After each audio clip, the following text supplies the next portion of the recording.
ఆదిశ్రీనివాస్ గారు విన్నారు కదా, వాళ్ళు టెక్నికల్గా చేరలేదు, ఏదో వాళ్ళ అవసరాల కోసం మా పార్టీలో చేరారు అని మీ పిసిసి చీఫ్ మహేష్ కుమార్ గౌడ్ గారు స్వయంగా అన్నమాట.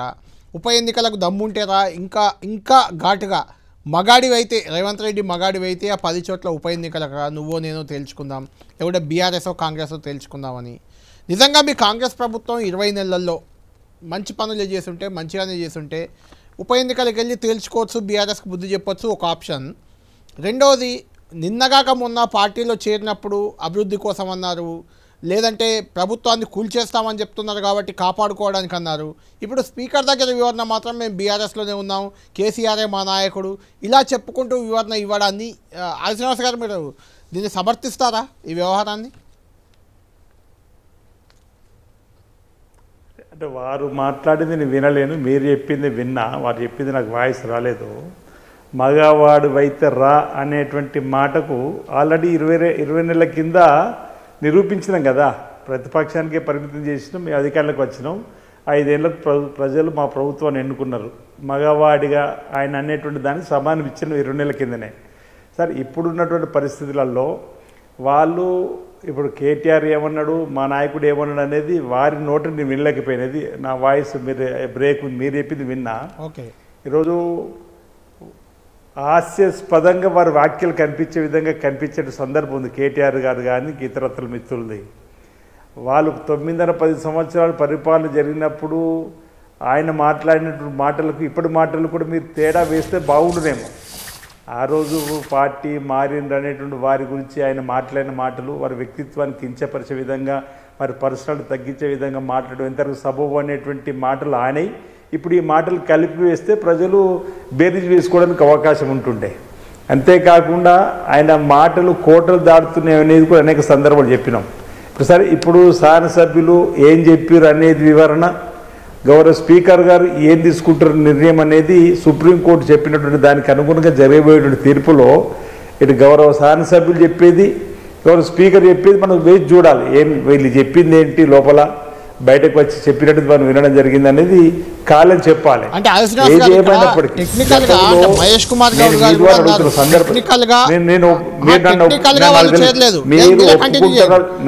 కంటిన్యూ చేయండి. టెక్నికల్ గా వాళ్ళు చేరలేదు పార్టీలో, అందులో అనుమానం ఏం లేదు. కాంగ్రెస్ పార్టీలో టెక్నికల్ గా చేరలేదు, కానీ నైతికంగా వాళ్ళే మేము ప్రభుత్వాన్ని బలోపేతం చేయడానికి, మా నియోజకవర్గాలను అభివృద్ధి చేసుకోవడానికి చేరామని ఎమ్మెల్యేలు 10 మంది 10 సందర్భాల్లో కాదు పలు సందర్భాల్లో చెప్పారు. ఇప్పుడు వాళ్ళు వివరణలో మాత్రం తాము కాంగ్రెస్లో చేరలేదు, బీఆర్ఎస్లోనే ఉన్నాము, అభివృద్ధి కోసం అని వెళ్ళి కలిస్తే కండువా కప్పారు, ఇలా మాట్లాడుతుంటే అంటే జనం పిచ్చోళ్ళ ఆ మాటలు నమ్ముతారా?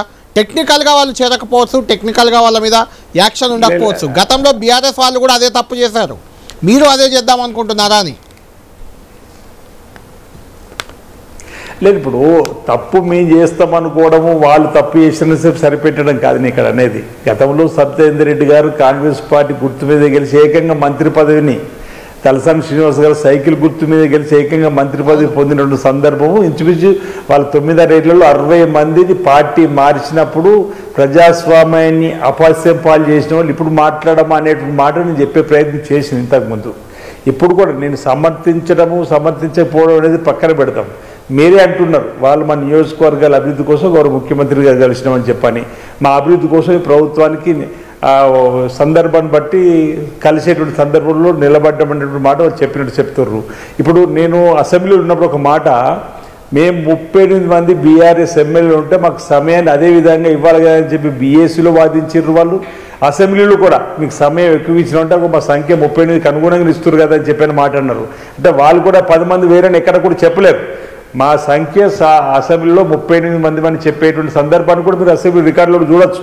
బీఆర్ఎస్ సంబంధించిన కేటీఆర్ కానీ, హరీష్ రావు గారు కానీ, ప్రశాంత్ రెడ్డి గారు కానీ పలుసార్లు మాట్లాడినప్పుడు మీ పార్టీ సభ్యుల సంఖ్యకు అనుగుణంగా మీకు సమయాన్ని ఇచ్చిస్తున్నామని చెప్పంటే స్పీకర్ గారిని వారిని అడిగిన సందర్భం, మా బీఆర్ఎస్ పార్టీ 38 మంది సభ్యులకు అనుగుణంగా మీరు సమయాన్ని ఇవ్వాలి అని అసెంబ్లీ రికార్డు కూడా వాళ్ళు అన్నటువంటి సందర్భం. మరి దానికి వాళ్ళు ఏం సమాధానం చెప్పాలి, మీరు వాళ్ళు కూడా అడగవలసిన సందర్భం. ఇక్కడ ఈ ఎపిసోడ్ అంతా ఇప్పుడు సుప్రీంకోర్టుకు బీఆర్ఎస్ పార్టీ వెళ్ళింది. సుప్రీంకోర్టు ఇచ్చినట్టు సూచనలు గౌరవ స్పీకర్ గారు పాటిస్తున్నారు. మీరు నోటీసులు ఇవ్వడం జరిగింది, ఆ నోటీసులకు అనుగుణంగా జవాబులు ఇవ్వడం జరిగింది. ఆ జవాబులకు అనుగుణంగా గౌరవ స్పీకర్ గారు ఏం తీసుకుంటారో మనం వేచి చూడాలి. అంతే తప్ప ఇప్పుడు ఈరోజు వాళ్ళు తప్ప వీళ్ళు ఒప్ప చెప్పి నిర్ణయం చేసుకోవడానికి మీరు నేను న్యాయ నిర్ణేతలం కావు. అటు సుప్రీంకోర్టు ప్రజలు అల్టిమేట్ గా న్యాయ నిర్ణేతలు లేండి. సుప్రీంకోర్టు ఏం చెప్పినా స్పీకర్ గారు ప్రజలే న్యాయ నిర్ణేతలుగా ఉంటారు అల్టిమేట్ గా చివరికి. తప్పనిసరిగా ప్రజలే న్యాయ నిర్ణేతలు ఉంటారు. జరుగుతున్నటువంటి గతంలో జరిగిన ఎపిసోడ్ చూస్తారు, ఇప్పుడు జరుగుతున్న ఎపిసోడ్ చూస్తారు. ఈరోజు వాళ్ళంతా కూడా ఈ ప్రభుత్వం 3 రోజులకి కోలుద్ది కాలుద్ది అని చెప్పించినటువంటి వాళ్ళు ఏం జరగలేక వాళ్ళు చేసేటువంటి సందర్భాలు కూడా ప్రజలు చూస్తున్నారు. శ్రీనివాస్ గారు అంటే ఇక్కడ ఒక 2 అంశాలు. ఒకటి వాళ్ళు అప్పట్లో వాళ్ళు కూడా 1 by 1 చేర్చుకుంటూ 2/3 మెజార్టీ తెచ్చుకున్నారు, విలీనం చేసుకున్నారు. అంటే మీరు కూడా అదే వ్యూహంలో ఉన్నారా? 10 మంది వచ్చారు, ఇంకా 9 మంది 8 మంది కోసం ఏమైనా బేరాలు చేస్తున్నారా? 2/3 చేసుకునే ప్రయత్నంలో ఉన్నారా? ఒక పాయింట్. రెండోది రాజీవ్ గాంధీ తెచ్చిన చట్టం అది ఫిరాయింపుల నిరోధక చట్టం. ఇప్పుడు రాహుల్ గాంధీ మేనిఫెస్టోలో పెట్టారు అసలు దీని మీద విచారణ అక్కర్లేదు, పార్టీ ఫిరాయిస్తే వెంటనే డిస్క్వాలిఫై అయిపోవాలి, ఇది రాహుల్ గాంధీ నినాదం. దాన్ని పక్కన పెట్టి మీరు 63 మంది 64 మంది ఉన్నా కంఫర్ట్ మెజార్టీ ఉన్నా ప్రభుత్వాన్ని కూల్చేస్తారు. అంటే వాళ్ళు అనుకుంటే కూలిపోతుందని భయపడి మేము చేర్చుకున్నామని మీరు చెప్తున్నారా? అసలు ఏం జరగబోతుంది? ఇంకెంత టైం పడుతుంది? ఈ 2/3 మెజార్టీ కోసం చేస్తున్నారా, లేకుంటే మేము ఆ పార్టీలో చేరామంటే ఉప ఎన్నికలు వస్తామని అందులో ఓడిపోతామని భయపడుతున్నారా? అంటే ఏం చెప్తారు? ఇప్పుడు ఉప ఎన్నికలు వస్తే ఓడిపోతారు భయం లేదండి. ఈరోజు కంటోన్మెంట్ ఉప ఎన్నిక వచ్చింది, గణేష్ గారు గెలిచారు, Congress party 3rd place TRS. రేపు జూబ్లీ ఎన్నికలు రాబోతున్నాయి, ఏ ప్లేసో బీఆర్ఎస్ పార్టీ ఆలోచన చేయాలి. ఈరోజు ఉప ఎన్నికల కోసం మేము భయపడేటువంటి కార్యక్రమం కాదు. మరొకటి రవీంద్రన్ ఒక మాట అన్నాడు, వాళ్ళకి ఇజ్జత్ ఉందా, సిగ్గు శరం ఉందా, లేకపోతే రాజీనామా చేయాలి, కాంగ్రెస్ పార్టీ తిడుతున్నారని చెప్పని. అబ్సల్యూట్ మెజార్టీ ఉన్న తర్వాత ఇది ఎందుకు చేయడం, ఎందుకు భయపడుతున్నారని. 2018లో మీకు 80 సీట్లకు పైకి వచ్చిన తర్వాత మా బట్టి విక్రమార్క సిఎల్పి నాయకుడు ఉండకుండా చేయడానికి కోసం మీరు చేసినటువంటి ఘనకార్యం మర్చిపోయారని అడుగుతున్నా. 82 సీట్లు అంటే ఇప్పుడు మీకు వచ్చినాయి. ప్రతిపక్షం అనేది ఉండకూడదు, మొత్తం అధికార పక్షమే 100 సీట్లు. ఏం మాట్లాడతారు? ఆనాడు సిగ్గు శరము లజ్జ మానం ఎటుపోయింది ఉంటున్నాం మీ వైపు. 80 సీట్ల పైకి వచ్చిన తర్వాత ప్రతిపక్ష పార్టీ ఉండకూడదు చేసినటువంటి మీ వైనం ఎటుపోయింది ఉంటున్నా. వెనుకకి తిరిగి చూసుకోండి. మాకు 1 వేలు చూపిస్తే 4 వేలు మీ వైపు ఉంటాయి. ఈరోజు మీ రేవంత్ రెడ్డి గారు అన్నాడు అంటుండవు, అంతకుముందు కేసీఆర్ ఏమన్నాడు, అంతకుముందు ఉంటాయి. ప్రజలు అన్ని గమనిస్తారు. సందర్భాన్ని బట్టి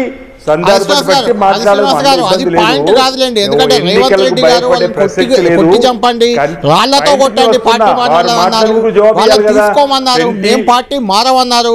రాజశేఖర రెడ్డి కూడా 10 మంది సిగ్గు శరవు లజ్జ మానం అని చెప్పినట్టు సంకేతం వెళ్ళిన తర్వాత నీ కూడా అప్పటి వారికి సిగ్గు శరవు లజ్జ మానం ఏమైందని నీ అడగచ్చు కదా. ఆ రోజు ఉప ఎన్నికలు భయపడవా అన్న? వారు మాట్లాడిన మాటలు సహేతుకమైతే మేము సహేతుకమైన మాట్లాడతాం. మాట ఇవ్వకపోతే మాకు మీ ప్రజలలో తప్పుడు ప్రజల్లో ఎన్నికల సందర్భంలో 2/3 మెజారిటీ సందర్భాన్ని బట్టి టీఆర్ఎస్ పార్టీ వాళ్ళ పార్టీ ఎమ్మెల్యే మేమేం చేస్తాము? పరిమితం మీ నాయకుడు బయటకు వచ్చి బూత్ పురాణం మొదలుపెడితే మేమేం చేస్తాము? మీ పైన శాసనసభ్యులకు నమ్మకం కోల్పోయితే మేమేం చేస్తాము? మీ పార్టీ ఇంటికే పరిమితమైనటువంటి ప్రతిపక్ష నాయకుడు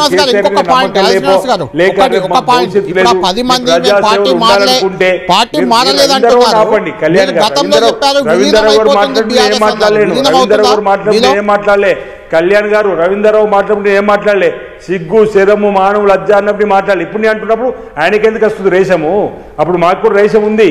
ఈరోజు మీకు డిబేట్లో గౌరవం ఇవ్వాలి ఇస్తున్నాము.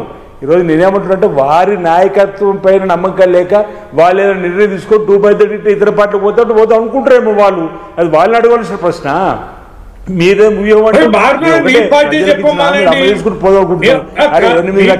తప్పులో తీసుకొని పోయిన తర్వాత ఇవేవి అవేవి మీలాగా పావులా వడ్డీ రుణమాఫీ చేసినప్పుడు వడ్డీకి పోయినట్టు చేయలేము. 20 లక్షలు 20,000 కుటుంబాలకు ఏకకాలం 20,000 రుణమాఫీ చేసినాము. ఆడతలకు ఆర్టీసీ బస్సు ఉచిత ప్రయాణం కలుసుకున్నందుకు ఉచిత కరెంట్ ఇచ్చినాము. ఈ రోజు సన్న బియ్యం ఇచ్చిన 10 ఏళ్ళ 10 కార్డు ఇవ్వలేరు మీరు రేషన్ కార్డులు డబుల్ బెడ్రూమ్లు ఇవ్వలేరు ఊళ్ళే.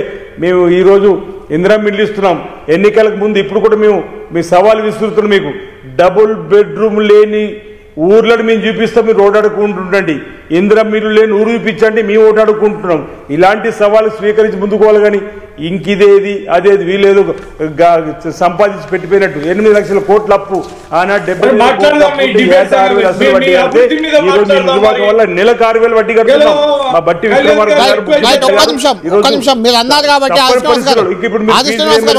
రాజువారి ఆ ప్రయత్నం చేస్తున్నాం. మీరు అవే అంటే మీ నిర్వాహక వల్ల తెలంగాణ వెనకపోయింది అంటున్నా. ఆ అంశం దాంట్లో ఇబ్బంది లేదు. మీరు మాట్లాడినప్పుడు నేను మాట్లాడలేను, నేను మాట్లాడినప్పుడు మీరు మాట్లాడుతుంది. మీరు ఇస్తే నేను కోరుకుంటా, నేను కూడా దానికి సమాధానం చెప్పాల్సి వస్తుంది. మాకు కూడా ఉంది, ప్రజలు మేము కూడా నచ్చ చెప్పుకుంటాం. ప్రజలకు ఇచ్చిన హామీలు ప్రజలారా రాష్ట్ర ఆర్థిక పరిస్థితి ఈ విధంగా అధ్వానంగా మార్చిపోయారు. గత ప్రభుత్వము విధ్వంసం చేసిపోయారు. ఈ రాష్ట్ర ప్రభుత్వ ఆర్థిక పరిస్థితి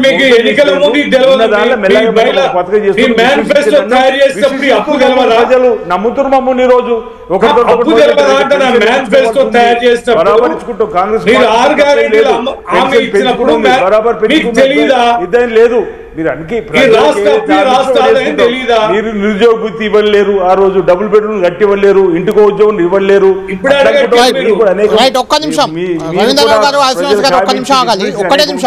ఒక్క నిమిషం. ఇప్పుడు సరే ఆ విలీనము లేకుంటే ఆ పార్టీ ఫిరాయింపు ఎమ్మెల్యేలపై చర్యలు అవన్నీ మీ రాజకీయాలు, కాంగ్రెస్ బీఆర్ఎస్కి సంబంధించిన అంశం, అది రాజకీయ అంశం. దానిపై ప్రజల తీర్పు వచ్చే